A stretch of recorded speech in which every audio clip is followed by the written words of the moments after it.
আল্লাহ রাব্বুল আলামিন জানায় দিলেন, ওগো আল্লাহর হাবিব আপনি জানায় দেন, ইসলাম সম্পর্কে, দিন সম্পর্কে কোনো বাড়াবাড়ি আল্লাহ রাব্বুল আলামিন পছন্দ করেন না। বলেন আল্লাহু আকবার।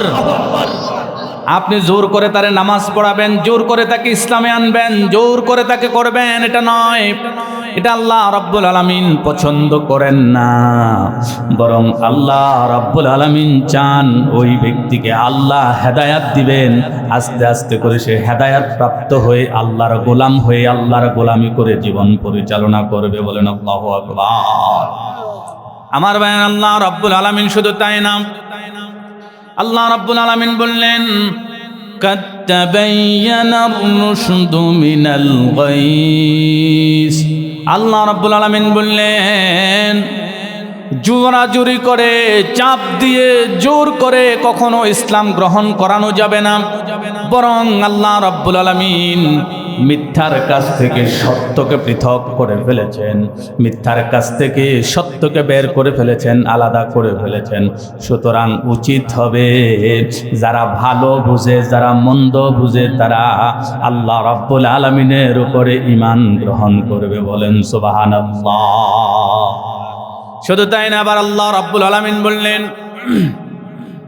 فمن يكفر بالطاغوت ويؤمن بالله فقد استمسك بالعروة الوثقى لا انفصام لها।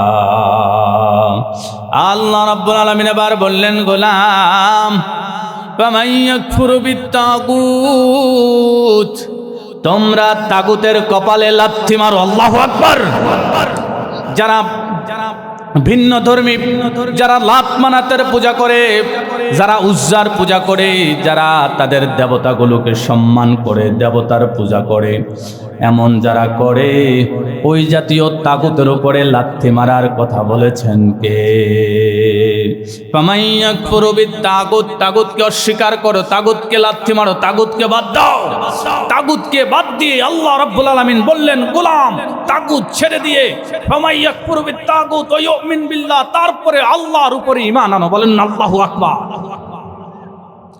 এখন আমার বায়ানা, ফামাইয়াকফুরু বিত্তাগুত, এই তাগুতের ব্যাখ্যা করতে গিয়ে অসংখ্য মুফাসসিরিনে কেরাম বলছেন, আমি আর আপনি যে আল্লাহর উপরে বিশ্বাস গ্রহণ করার পরে, আমি যে আল্লাহকে বাদ দিয়ে মাজারে যাওয়ার পরে সুতা বেঁধে আমি বাবার কাছে সন্তান চাইলাম, ও বন্ধু, এটা কি শিরক হইছে কি হইছে না? বাজারে গিয়ে, মাজারে গিয়ে, কবরে গিয়ে, এই জাতীয় বিষয় গিয়ে আল্লাহকে বাদ দিয়ে ওখানে চাওয়া, সন্তান চাওয়া, টাকা চাওয়া, বড় লোক হইতে চাওয়া, এটা কি শিরক না? কথা বলেন। এই তাগুত মানে হলো আপনি শিরককে বাদ দিতে হবে, বেদাতকে বাদ দিতে হবে, আপনার ঈমানটাকে সমস্ত ভেজাল থেকে মুক্ত করে একমাত্র আল্লাহর উপরে ঈমান আনয়ন করতে হবে। বলেন আল্লাহু আকবার। আল্লাহ ছাড়া আর কাউকে কি বিশ্বাস করা যাবে? আল্লাহ ছাড়া আর কাউকে রব বলে বিশ্বাস করা যাবে না। আল্লাহ ছাড়া আর কারোর গোলামি করা যাবে না। ইবাদত শুধুমাত্র কার করতে হবে বলেন? একমাত্র আল্লাহর ইবাদত করতে হবে। আল্লাহ ছাড়া আর কারোর ইবাদত করা জায়েজ নাই। ও বন্ধু, আল্লাহকে আল্লাহ বলে স্বীকার করলে পরে রব্বুল আলামিন আপনার উপরে 4টা দায়িত্ব দিয়েছেন। কয়টা? কথা কন না, কয়টা? আমরা আল্লাহকে আল্লাহ বলে মানি তো নাকি? আমাদের রব বলে মানি তো? কাফেরেরাও আল্লাহকে আল্লাহ বলে মানত। আল্লাহকে আল্লাহ বলে মানলে আমাদের উপরে আল্লাহর 4টা বিষয়ের উপরে বিশ্বাস করা ফরজ হয়ে যায়। কয়টা? কথা বলেন, কয়টা? আল্লাহর অস্তিত্বে বিশ্বাস করা। 1 নম্বরে কি? আল্লাহর অস্তিত্বে বিশ্বাস করা। আল্লাহ যে আছেন এই কথাটা আমাদেরকে বিশ্বাস করতে হবে কি হবে না? কথা বলেন। আমার ভাইয়ের, আল্লাহর অস্তিত্বে বিশ্বাস করা। 2 নম্বরে আল্লাহ রাব্বুল আলামিনের গুণাবলীতে বিশ্বাস করা। 3 নম্বরে আপনার আর আমার উপর দায়িত্ব হয়ে যায় আইনদাতা হিসেবে একমাত্র রবি আমাদেরকে চলার আইন দান করেন। এই আইনদাতা হিসেবে আল্লাহকে বিশ্বাস করতে হবে। আর 4 নম্বরে বিশ্বাস করতে হবে একমাত্র ক্ষমতার মালিককে। এই 4টা বিষয়ে বিশ্বাস করতে হবে। শুধু আল্লাহকে আল্লাহ বলে মানলেই ইমানদার হওয়া যায় না। বিশ্বাস হয়নি আপনাদের? কথা কয় না। কেন বিশ্বাস করবেন বলি বন্ধু? আবু জাহেলের নাম শুনছেন তো? হ্যাঁ, উতবার নাম শুনছেন, সাইবার নাম শুনছেন। এই আবু জাহেল, উতবা, সাইবা এরা পর্যন্ত আল্লাহকে আল্লাহ বলে মানত। কিন্তু আল্লাহর যে বাকি 3টা বৈশিষ্ট্য, আল্লাহর যে ক্ষমতা, আল্লাহর যে আপনার বিধানদাতা হিসেবে, আইনদাতা হিসেবে যে আল্লাহ একজন আছেন, তিনি যে সব কিছু করতে পারেন, এই বিষয়টাতে বিশ্বাস ছিল না। কিন্তু আল্লাহর অস্তিত্বে আবু জাহেল, উতবা, সাইবারাও বিশ্বাস করত। কেমনে? আপনারা জানেন যে আল্লাহর হাবিব সাল্লাল্লাহু আলাইহি সাল্লাম পৃথিবীতে আগমন করার 40 দিন আগে মিস্টার আব্রাহা কাবা ধ্বংস করতে আসছিল। জানেন না? এসে বলছিল, ও ছোট খোদাদের বড় খোদা, আমরা তো তোমাকে বিশ্বাস করি, আজকে কিন্তু তুমি সত্যের বিজয় দিয়া দিও, যেটা সত্য সেটাকে বিজয় করে দিও, ইয়া রব্বাল আরমাত। আর আল্লাহ তাআলা ঠিকই সত্যের বিজয় দান করলেন, অর্থাৎ আল্লাহ ইসলামকে এই জমিনে প্রতিষ্ঠিত করে দিলেন। আল্লাহু আকবার। আমার ভাইরা, শুধু তাই নয়, আবু জাহেল, উতবা, সাইবা তারা পর্যন্ত তাদেরকে যখন প্রশ্ন করা হয়েছিল, তোমরা যে লাত, মানাত, উজ্জার পূজা করো, তোমরা কি আল্লাহকে মানো না? তারা বলল, কেন মানব না? লা ইয়াকুলুন্না আল্লাহ।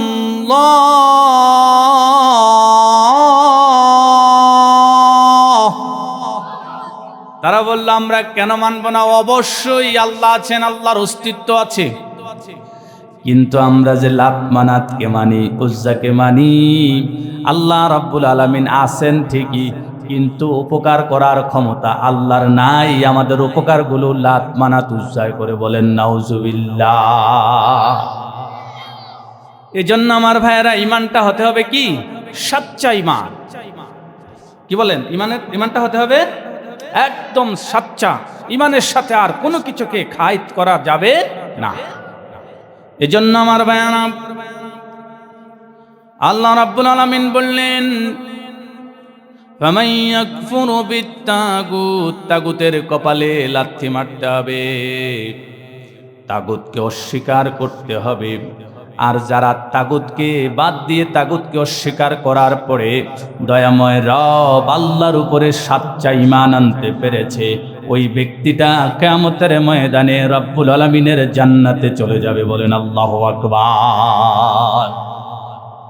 আল্লাহর হাবিব সাল্লাল্লাহু আলাইহি ওয়াসাল্লাম বললেন, মান ক্বালা লা ইলাহা ইল্লাল্লাহ।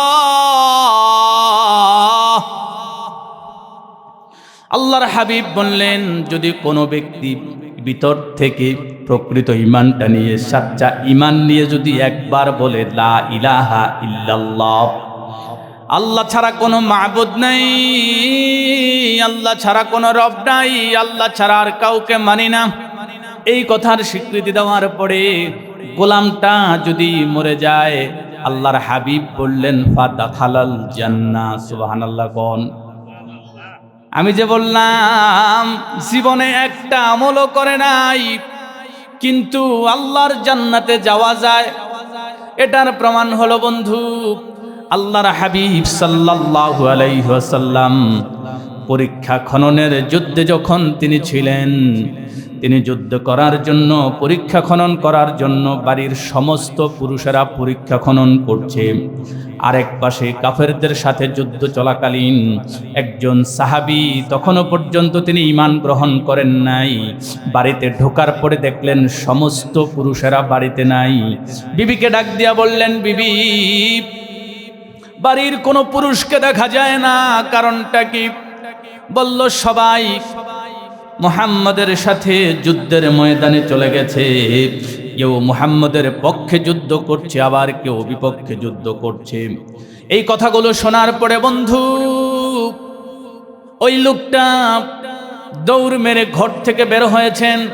বের হবার পরে তার আল্লাহ রাব্বুল আলামিন তার বিবেকটাকে ঘুরিয়ে দিয়েছেন।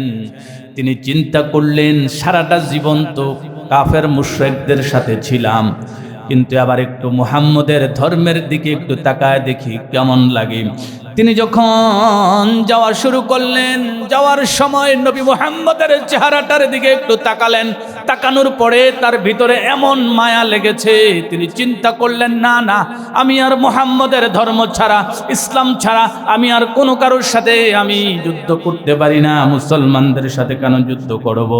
তিনি সঙ্গে সঙ্গে কাফেরদের বিরুদ্ধে যুদ্ধ করা শুরু করলেন। করতে করতে করতে করতে লা ইলাহা ইল্লাল্লাহু আল্লাহু আকবার ধ্বনি দিয়ে কাফেরদের উপরে ঝাঁপিয়ে পড়লেন। কাফেরের আঘাতে তিনি শহীদ হয়ে গেলেন। শহীদ হওয়ার পরে আল্লাহর হাবিব সাল্লাল্লাহু আলাইহি সাল্লাম সাহাবীদেরকে ডাক দিয়ে জিজ্ঞাসা করলেন, সাহাবীরা এতক্ষণ পর্যন্ত এই ব্যক্তি কাদের পক্ষে যুদ্ধ করেছে?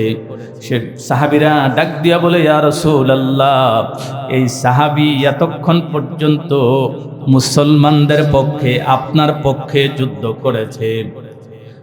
আল্লাহর হাবিব বললেন, এই সাহাবী তো যুদ্ধ করতে করতে মারা গেছে, তোমরা কি তাকে মৃত বলো নাকি? না না, তোমরা মৃত বলো না, কারণ এই ব্যক্তি যেহেতু ইসলামের পক্ষে যুদ্ধ করতে গিয়ে শহীদ হয়ে গেছে, মারা গেছে, সেহেতু আমি নবী তাকে শহীদ হিসেবে ঘোষণা করলাম। বলেন আল্লাহু আকবার।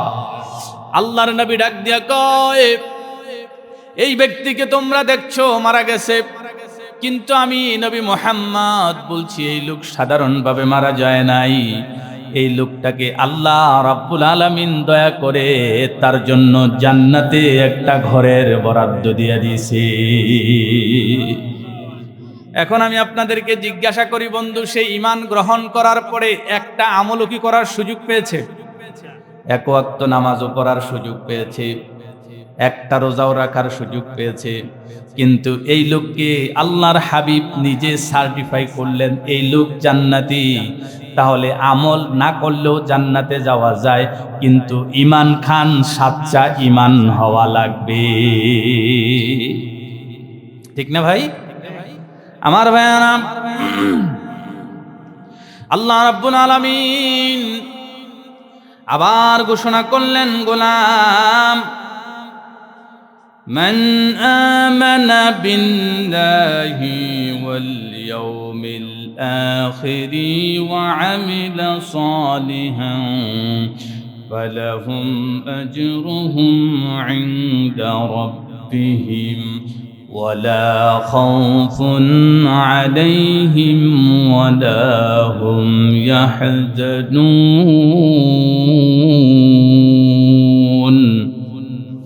আল্লাহ রাব্বুল আলামিন বললেন, গোলাম, তোমাদের মধ্য থেকে যেই ব্যক্তিটা দয়াময় রব আল্লাহর উপরে ঈমান আনয়ন করে, কার উপরে? আল্লাহর উপরে ঈমান আনয়ন করে এবং আল্লাহর হাবিব মুহাম্মদুর রাসূলুল্লাহকে রাসূল বলে মানে, কোরআনকে মানে, কোরআনের আগে আসমানি কিতাবগুলোকে মানে, শুধুমাত্র তাই নয়, ফেরেশতাগুলোকে মানে, তাকদীরের ভালো মন্দগুলোকে মানে, ওই ব্যক্তিটাকে আল্লাহ রাব্বুল আলামিন সুসংবাদ দিয়েছেন। আর ওই লোকটাকে সুসংবাদ দিয়ে আল্লাহ বলছেন তার কোনো চিন্তার কারণ নাই, তার কোনো টেনশনের কারণ নাই। আল্লাহ রাব্বুল আলামিন বলছেন তার জন্য আল্লাহ রাব্বুল আলামিন বিনিময় হিসেবে জান্নাত রেখে দিয়েছে। এজন্য আমার ভাইয়েরা, সাহাবায়ে কেরাম অত্যন্ত দামি ঈমানওয়ালা ছিলেন। সাহাবীদের ঈমান আর আমাদের ঈমানের মধ্যে পার্থক্য আছে না নাই? কথা বলেন আমার ভাইয়েরা। সাদ বিন আবি ওয়াক্কাস রাদিয়াল্লাহু তাআলা আনহুর নাম শুনেছেন আপনারা? সাদ বিন আবি ওয়াক্কাস রাদিয়াল্লাহু তাআলা আনহু কেমন ঈমান এনেছেন, তিনি ঈমান আনয়ন করার পরে তিনি কেমন পুরস্কার পেয়েছেন, কেমন সাচ্চা ঈমান তাদের ছিল। আমার ভাইয়েরা, সমস্ত সাহাবীরা মক্কা থেকে মদিনায় হিজরত করেছে, আপনিও জানেন আমরাও জানি। কিন্তু একজন সাহাবী ছিল, যেই সাহাবীটা মদিনা থেকে মক্কায় হিজরত করছে, তার নাম হচ্ছে সাদ বিন আবি ওয়াক্কাস রাদিয়াল্লাহু তাআলা আনহু। একজন সাহাবী সাদ বিন আবি ওয়াক্কাস। সমস্ত সাহাবী মক্কা থেকে মদিনায় গিয়েছে, কিন্তু একজন সাহাবী মদিনা থেকে মক্কা এসেছে, তার নাম হচ্ছে সাদ বিন আবি ওয়াক্কাস রাদিয়াল্লাহু তাআলা। আমার ভাইরা, সাদ বিন আবি ওয়াক্কাস রাদিয়াল্লাহু তাআলা আনহু আল্লাহর নবীর সাহাবী। তিনি যখন মক্কায় আগমন করেছেন, অনেক বেশি বয়স হয়েছে। তার বয়স হওয়ার কারণে তার চোখের দৃষ্টিগুলো অন্ধ হয়ে গেছেন, তিনি অন্ধ হয়ে গেছে। আল্লাহর নবীর সাহাবী সাদ বিন আবি ওয়াক্কাস রাদিয়াল্লাহু তাআলা আনহু অন্ধ অবস্থায় তিনি মক্কায় আগমন করলেন। মক্কায় আগমন করার পরে সাদ বিন আবি ওয়াক্কাস রাদিয়াল্লাহু তাআলা আনহুর পাশে মক্কার ভেতরে থাকা সাহাবী সহ সকল মানুষ ভিড় করেছে। ওয়াকানা মুস্তাজাবুদ দাওয়া, সাদ বিন আবি ওয়াক্কাস ছিলেন মুস্তাজাবুদ দাওয়া, অর্থাৎ তিনি যখনই যা আল্লাহর কাছে চাইতেন, আল্লাহ সঙ্গে সঙ্গে তাকে দান করতেন। সুবহানাল্লাহ কন্না। সাদ বিন আবি ওয়াক্কাস রাদিয়াল্লাহু তাআলা আনহুর কাছে সমস্ত মানুষ এসে ভিড় করে দোয়া চাইলেন। সাদ বিন আবি ওয়াক্কাস রাদিয়াল্লাহু তাআলা আনহু দোয়াও করছেন আর দোয়া করছেন। এমন সময় হঠাৎ করে অনেক দূর থেকে একজন ব্যক্তি আসলেন। আসার পরে বললেন, চাচা যান, আপনি কি আমাকে চিনতে পেরেছেন? আমি আপনার ভাতিজা আব্দুল্লাহ আপনার কাছে এসেছি। সাদ বিন আবি ওয়াক্কাস রাদিয়াল্লাহু তাআলা আনহু বললেন, ভাতিজা তোমাকে চিনতে পেরেছি, কিন্তু আমার চোখের দৃষ্টি না থাকার কারণে তোমাকে আমি ভালোভাবে বলতে পারছি না, চিনতে পারছি না বা দেখতে পারছি না, কিন্তু বুঝতে পেরেছি তুমি আমার ভাতিজা। তবে ভাতিজা, বলো বলো তুমি কেন আমার কাছে এসেছো? সাদ বিন আবি ওয়াক্কাস রাদিয়াল্লাহু তাআলা আনহু বললেন, ও ভাতিজা, তোমার কি আরজি? এবার আব্দুল্লাহ ডাক দিয়া কয়, চাচা যান, আপনি আমাকে চিনতে পেরেছেন, এটাই আলহামদুলিল্লাহ। তবে চাচা, আমি আপনার কাছে একটা কথা বলতে চাই। চাচা গো, আপনার যে দুইটা চোখের দৃষ্টি নাই, আপনি কত জনের জন্য কত দোয়া করলেন, আপনার সমস্ত দোয়া আল্লাহ কবুল করেছে, কিন্তু একটা বার চাচা আমি চাই আপনি আপনার চোখগুলোর জন্য আপনি আল্লাহর কাছে দোয়া করেন। আর আমার বিশ্বাস আপনি যেহেতু মুস্তাজাবুদ দাওয়া, জান্নাতের সুসংবাদ প্রাপ্ত সাহাবী, আপনি দোয়া করতে দেরি আল্লাহ রাব্বুল আলামিন আপনার চোখের দৃষ্টি ফিরায়া দিতে দেরি করবে না। বলেন আল্লাহু আকবার। আমার সঙ্গে সঙ্গে সাদ বিন আবি ওয়াক্কাস রাদিয়াল্লাহু তাআলা আনহু ডাক দেয়া কয়, আব্দুল্লাহ রে, তুমি বলছো আমি আল্লাহর কাছে আমার চোখের দৃষ্টি ফিরে পেতে চাইব, কিন্তু আব্দুল্লাহ তোমাকে জানায় দেই, আমি সাদ বিন আবি ওয়াক্কাস, আমার রব আমাকে যেভাবে দেখতে পছন্দ করেন তিনি সেভাবেই যেহেতু আমাকে রেখেছেন, আমি আমার রবের কাছে একবারের জন্য আমার চোখের দৃষ্টি ফিরে পাবার দোয়া করব না। সাহাবীদের ঈমান কেমন, আর আমাদের ঈমান আমরা তো সামান্য কয়েক টাকার বিনিময়ে বিক্রি করে দেই। কথা বলেন না কেন? এই যে সামনে নির্বাচন আসতেছে, 500 টাকার বিনিময়ে ঈমান বিক্রি করা লোকের অভাব হবে না। কথা বলেন ঠিক কিনা? 500 টাকার একটা নোট আর এক কাপ চা, দুইটা খাস্তা হইলে ঈমান। কথা বলেন না কেন? আছে না নাই? কথা বলেন। এজন্য আমার ভাইয়ানা, সাচ্চা ঈমান লাগবে, ঈমানের উপরে অবিচল থাকতে হবে। আর যদি আপনি ঈমানের উপরে অবিচল থাকেন, আল্লাহ রাব্বুল আলামিনের পক্ষ থেকে পরীক্ষা আসতেই থাকবে, আপনাকে আল্লাহ পরীক্ষা করবেন। আর পরীক্ষা করে করে ঝালাতে ঝালাতে যখন আল্লাহ রাব্বুল আলামিন আপনাকে ইমানের পরীক্ষায় যখন উত্তীর্ণ হতে থাকবেন, দয়াময় রব আপনাকে প্রকৃত ইমানদার হিসেবে, সাচ্চা ইমানদার হিসেবে আল্লাহ আপনার জন্য জান্নাতকে ওয়াজিব করে দিবেন। বলেন আল্লাহু আকবার। আমার ভাইয়ের, আল্লাহ রাব্বুল আলামিন বললেন, ইয়া আইয়ুহাল্লাযীনা আমানু আমিনু। এজন্য আল্লাহ রাব্বুল আলামিন বললেন, ওহে ইমানদারেরা, তোমরা ইমান রব, দয়াময় রব মালিকের উপরে, আল্লাহর উপরে ইমান আনয়ন করো। কি আজীব কথা! আল্লাহ ডাক দিলেন, ইয়া আইয়ুহাল্লাযীনা আমানু আমিনু, ওহে ইমানদারেরা, আল্লাহর উপরে তোমরা ইমান আনো। কথাটা একটু অন্যরকম লাগে না ভাই? এই জন্য আমি বলি, আল্লাহর হাবিব সাল্লাল্লাহু আলাইহি সাল্লাম বলছেন, কুল্লু মাউলুদুন ইউলাদু আলাল ফিতরাত। পৃথিবীর সমস্ত শিশুটা যখন পৃথিবীর মধ্যে যখন আগমন করে, অবশ্যই অবশ্যই ওই শিশুটা, ওই বাচ্চাটা মুসলমান হিসেবেই এই পৃথিবীতে আগমন করে, জন্মগ্রহণ করে। কিন্তু তার পিতা তাকে ইহুদি বানায়, খ্রিস্টান বানায়, হিন্দু বানায়, বৌদ্ধ বানায়। আল্লাহর হাবিব বলছেন, পৃথিবীর সমস্ত বাচ্চারা মুসলমান হয়ে পৃথিবীতে আসে, কিন্তু পৃথিবীতে আসার পরে যদি মুসলমানের ঘরে জন্মগ্রহণ করে সে মুসলমান হয়, যদি সে হিন্দুর ঘরে জন্মগ্রহণ করে সে হিন্দু হয়, যদি সে বৌদ্ধর ঘরে জন্মগ্রহণ করে তাকে বৌদ্ধ বানায়, যদি সে ইহুদির ঘরে জন্মগ্রহণ করে তাকে ইহুদি বানায়। কথা বলেন ঠিক কিনা? এই জন্য আমার ভাইয়ারা, যেহেতু যার ঘরে জন্মগ্রহণ করে তারাই তাকে সেই ধর্মের দীক্ষা দেওয়া শুরু করে। এই জন্য আল্লাহ রাব্বুল আলামিন আমার বুঝে ধরে আল্লাহ রাব্বুল আলামিন ডাক দিলেন, ও মুমিনেরা, আমানু, হে ঈমানদারেরা, তোমরা আল্লাহর উপরে ঈমান আনো। তার মানে হলো শিরক বেদাত মুক্ত সাচ্চা ঈমান আনার জন্য বলেছেন কে? এজন্য আমার ভাইরা, আমাদের ঈমানের ভিতরে কোনো শিরক থাকতে পারবে না, কোনো বেদাত থাকতে পারবে না, কোনো বেজাল রাখা যাবে না। রাজি আছেন তো?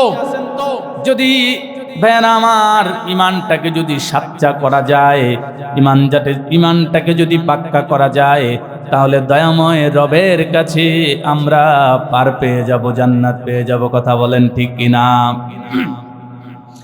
ঈমানের পথে অবিচল থেকে আমার মরণ যেন হয়।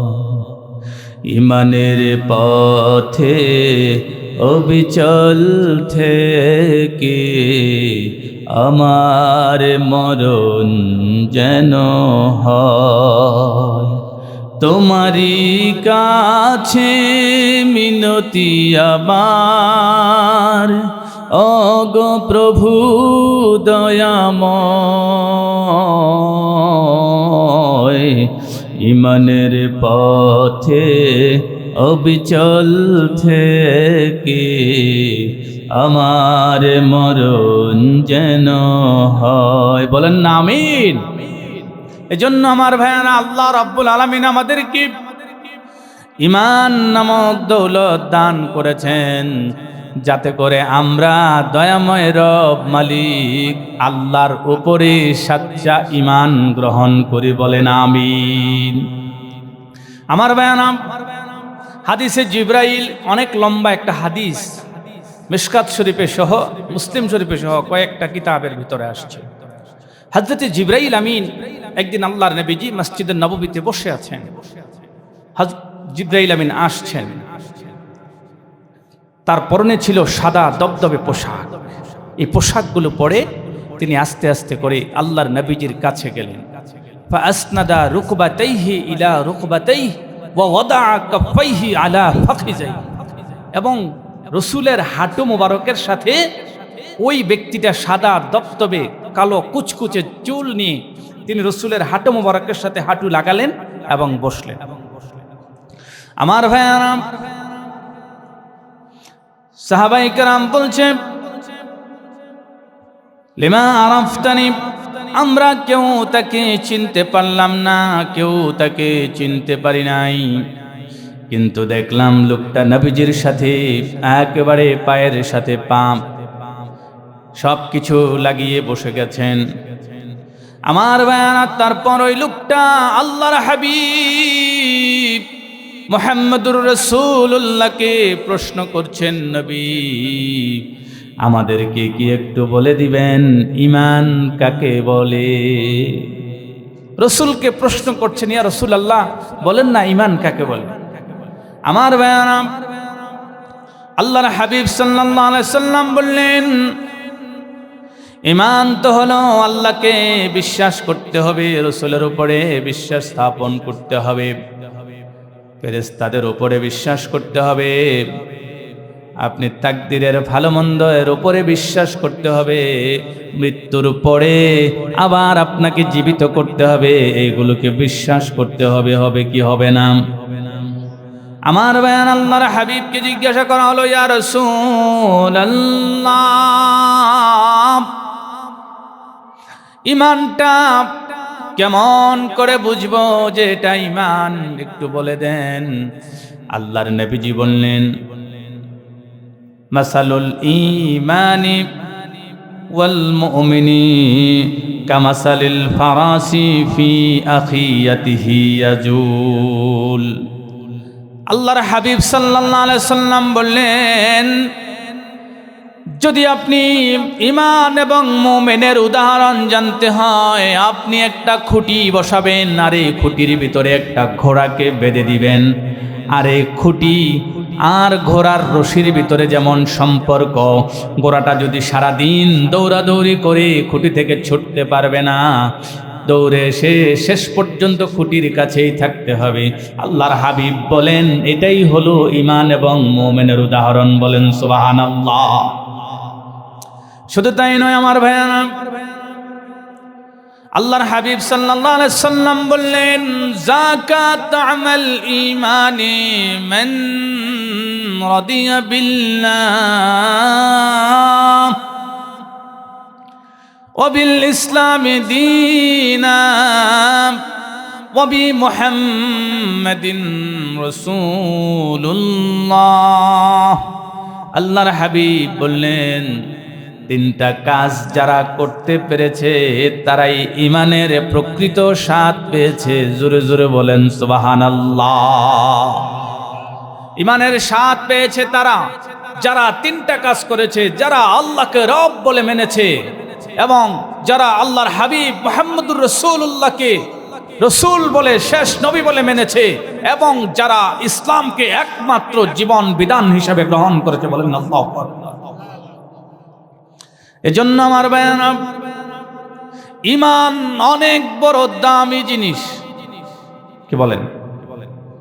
ঈমান অনেক বড় দামি। আপনি সারা জীবন আপনি গুনাহ করেছেন, শেষবারে সে আল্লাহর কাছে খাঁটি তওবা করেছেন, আপনি আপনার ঈমানটাকে পরিপূর্ণ পাকাপোক্ত করতে পেরেছেন, তারপরেই আপনি মৃত্যুবরণ করেছেন। আল্লাহ চাইলে জান্নাত দিবে কি দিবে না? ও বন্ধু, সর্বশেষ যেই ব্যক্তিটা আল্লাহর হাসরের ময়দানে বিচারের পরে যেই ব্যক্তিটা জান্নাতে ঢুকবেন, যেই ব্যক্তিটা জান্নাতে প্রবেশ করবেন, ওই ব্যক্তিটা আর কেউ নয়, তার ভিতরে আদনা ছোট্ট ঈমান থাকা ব্যক্তিটা কিয়ামতের ময়দানে ঈমান থাকার পরে জাহান্নামে তার পাপের শাস্তি পাবার পরে আল্লাহ রাব্বুল আলামিন ওই ব্যক্তিটাকেও জান্নাত দিয়ে দিবে। এজন্য বন্ধু, ঈমানের দাম অনেক বেশি। ঈমান যদি থাকে, ঈমানটা যদি সাচ্চা হয়, ঈমানটা যদি রাখা যায়, তাহলে বন্ধু আমলের ঘাটতি আল্লাহ মাপ চাইলেও আল্লাহ মাপ করতে পারেন। কিন্তু যার ঈমান ঠিক নাই, আল্লাহ রাব্বুল আলামিন তাকে মাপ করবেন কেন? কি বলেন? যার ঈমান ঠিক নাই তাকে মাপই করবেন কি? আর যার ঈমান ঠিক আছে, আমলে ঘাটতি আছে, আল্লাহ চাইলে রহম করে সেই ঘাটতি পূরণ করে দিতে পারেন। কথা বলেন ঠিক কিনা? এজন্য আল্লাহ রাব্বুল আলামিন বললেন, وَلَنَبْلُوَنَّكُمْ بِشَيْءٍ مِّنَ الْخَوْفِ وَالْجُوعِ وَنَقْصٍ مِّنَ الْأَمْوَالِ وَالْأَنفُسِ وَالثَّمَرَاتِ وَبَشِّرِ الصَّابِرِينَ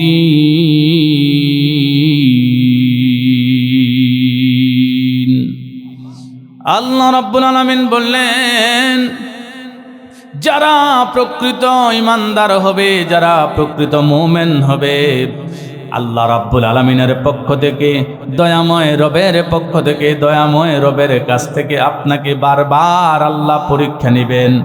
আপনার সন্তান হঠাৎ করে অসুস্থ হয়ে যাবে, এটা আপনার জন্য পরীক্ষা। আপনার ফসল ফলানোর পরে হঠাৎ করে ঝড় বৃষ্টি এসে আপনার ফসল নষ্ট হয়ে যাবে, এটাও আল্লাহর পক্ষ থেকে, ঈমানদারের জন্য আল্লাহর পক্ষ থেকে পরীক্ষা। সুবহানাল্লাহ বলবেন না?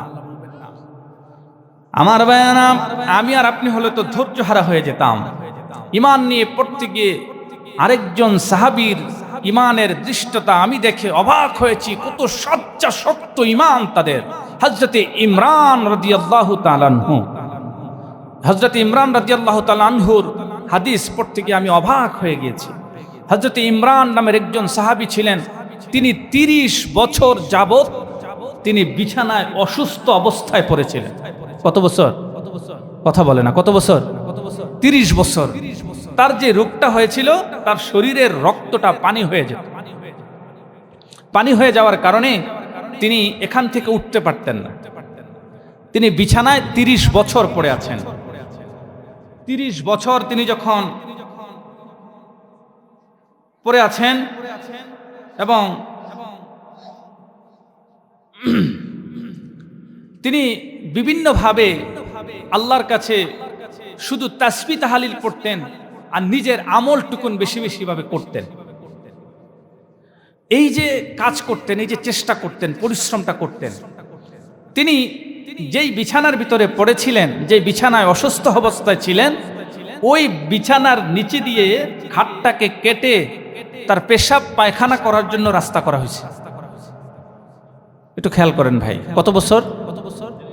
কত বছর? 30 বছর। আমি আর আপনি হলে কি করতাম? হ্যাঁ, 1 মাস, 2 মাস, 3 মাস, 1 বছর, 2 বছর পরেই তো বললাম, আল্লাহ আমারে নেয় না কি আরে দুনিয়াতে? আল্লাহ খালি আমারই দেখে, আর কাউরি বুঝি দেখে না। আমার ভাইয়ারা,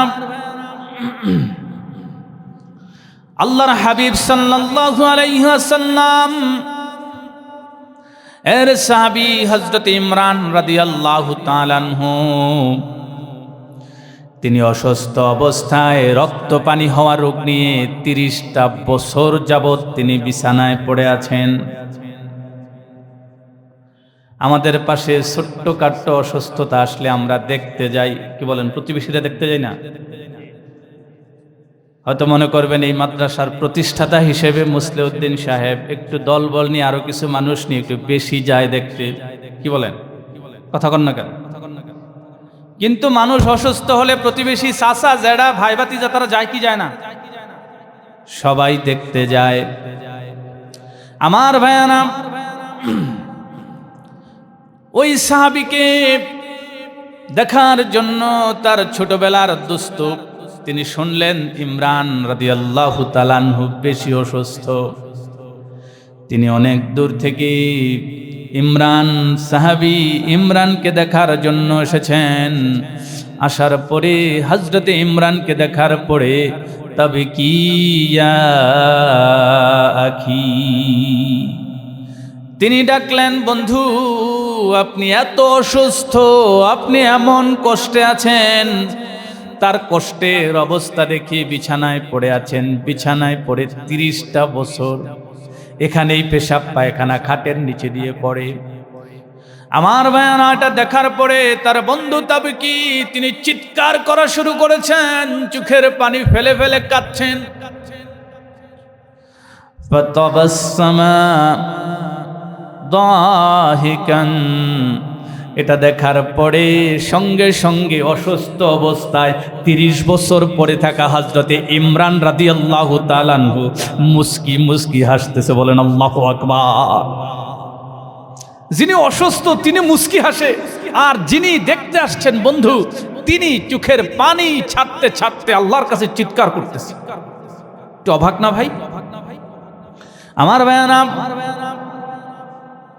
হাদিসের ভিতরে পাওয়া যায় হযরত ইমরান রাদিয়াল্লাহু তাআলা আনহু চোখের পানি মোছার কথা বলে আস্তে আস্তে বললেন, বন্ধু তুমি পানি মুছো, চোখের পানি মুছো।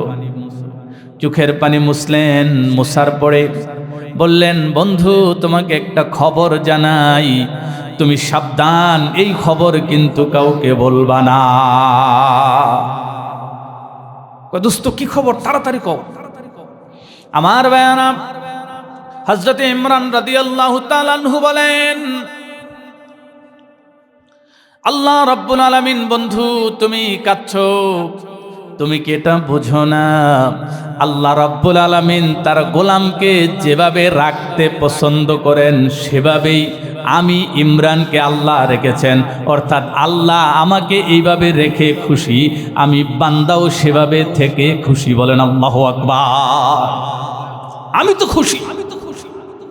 তবে দোস্ত একটা মজার খবর শোনো, সাবধান, এই খবর কিন্তু কাউকে বলবা না। না বলবো না, বলো। দোস্ত আমি ইমরান বিছানায় পড়ে আছি, আমার কোনো আফসোস নাই, দুঃখ নাই, কারণ আল্লাহ রাব্বুল আলামিন প্রতিদিন রাতের বেলায় আমার জন্য আকাশ থেকে শত শত ফেরেশতা নাজিল করে যাতে আমার খেদমত করতে পারি। ফেরেশতার আকাশ থেকে শত শত ফেরেশতা নাজিল হয়, এরা পৃথিবীতে আসে, আমার ঘরে ঢোকার সময় আমাকে সালাম দেয়, সালাম দিয়ে অনুমতি নেয় এবং আমার ঘরে প্রবেশ করে কেউ আমার মাথার চুল টিপে, মাথাকে টান টিপে, কেউ হাত টিপে, কেউ আমার খেদমত করতে থাকে। সমস্ত ফেরেশতারা আমার খেদমত করে, আল্লাহর পক্ষ থেকে ফেরেশতারা আমাকে সালাম দেয়। বলেন আল্লাহু আকবার। ও বন্ধু, তাদের ঈমান কেমন?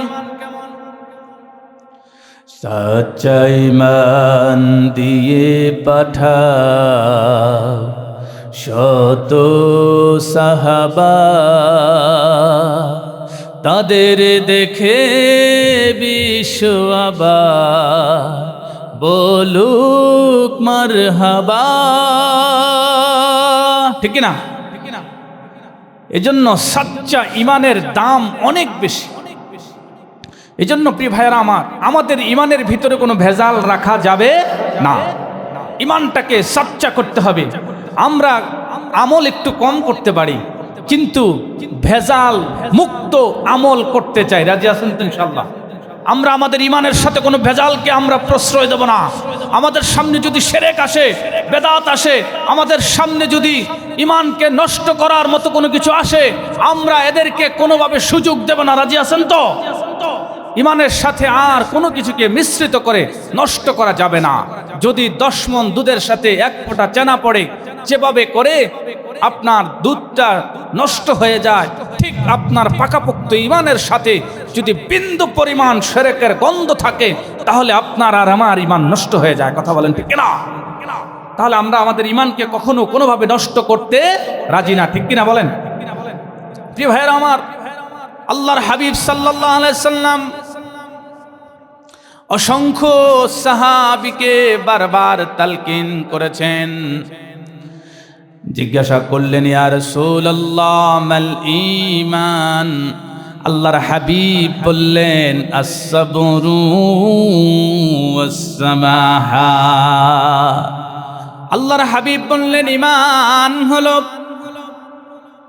তুমি তোমার বিপদ, তোমার সমস্যা, তোমার যা কিছু থাকবে সব কিছুর উপরে আল্লাহর উপরে যদি ধৈর্য ধারণ করতে পারো, তাহলে বুঝবা এটা হলো তোমার ঈমানের একটা রাস্তা। সুবহানাল্লাহ। আরেকটা হলো সামাহাত, আপনার পকেটে সম্পদ থাকবে, টাকা থাকবে, পয়সা থাকবে, দান করবেন কার জন্য? কথা বলেন না, কার জন্য? আল্লাহর জন্য। মুমিন তার পকেট থেকে আল্লাহর রাহে অর্থ খরচ করে, সুবহানাল্লাহ বলবেন না? যারা অর্থ খরচ করে আল্লাহর রাহে, এই যে মুসলিউদ্দিন সাহেব এই যে প্রতিষ্ঠানটা এত কষ্ট করে দাঁড় করিয়েছেন, এ পর্যন্ত ওনার কি কম টাকা গেছে ভাই? পকেট থেকে বহু টাকা দিয়েছেন, এলাকাবাসী সবাই মিলে দিয়েছেন, আপনারা সবাই সহযোগিতা করে এত সুন্দর একটা প্রতিষ্ঠান। এই প্রতিষ্ঠানের সুনাম আমি অনেক শুনেছি, বলেন না আলহামদুলিল্লাহ। এই প্রতিষ্ঠান থেকে প্রত্যেক বছর ধারাবাহিকভাবে কোরআনের তেলাওয়াত করে করে হাফেজ হচ্ছে, হ্যাঁ, এলেম শিখতেছে, কি বলেন, আছেন এরকম?